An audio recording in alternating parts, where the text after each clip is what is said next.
चलिए स्ट्रोक के लक्षणों को समझते हैं, क्योंकि ये जानना किसी की जान बचा सकता है। स्ट्रोक एक बहुत ही सीरियस मेडिकल इमरजेंसी है। यहाँ हर एक सेकंड कीमती है। एक कहावत है, टाइम इज ब्रेन, मतलब खून ना मिले तो दिमाग के सेल्स मिनटों में खत्म होने लगते हैं। तो इसके लक्षण क्या हैं? ये है 5 अचानक दिखने वाले संकेत जिन पर ध्यान देना जरूरी है। इसे ब्रेन अटैक भी कहते हैं। इसमें खून का फ्लो रुकने से दिमाग को नुकसान पहुंचता है। स्ट्रोक 2 तरह के होते हैं और देखिए 85% मामले ब्लॉकेज वाले ही होते हैं। तो एक में नस ब्लॉक हो जाती है और दूसरे में फट जाती है।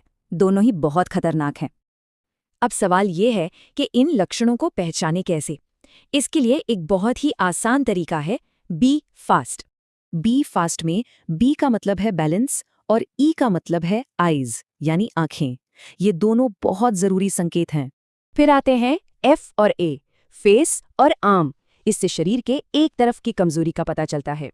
और आखिर में एस यानी स्पीच और टी यानी टाइम। अगर बोली लड़खड़ाए तो फौरन मदद बुलानी है। तो ये तो हो गए लक्षण, पर सवाल ये है कि आखिर स्ट्रोक होता क्यों है? हाई ब्लड प्रेशर 140/90 से ज्यादा होना स्ट्रोक का सबसे बड़ा और कंट्रोल किया जा सकने वाला रिस्क है।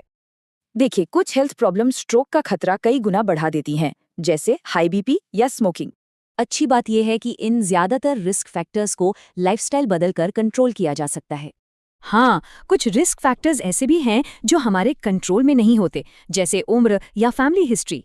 लेकिन एक बहुत ही उम्मीद वाली बात यह है कि आधे से ज्यादा स्ट्रोक्स रोके जा सकते हैं। हेल्थी डाइट, रेगुलर एक्सरसाइज और स्मोकिंग छोड़ने जैसे कदम उठाकर स्ट्रोक का खतरा कम किया जा सकता है। और ये सिर्फ स्ट्रोक की बात नहीं है, सेहतमंद नसें दिमाग को और भी कई बीमारियों से बचाती हैं।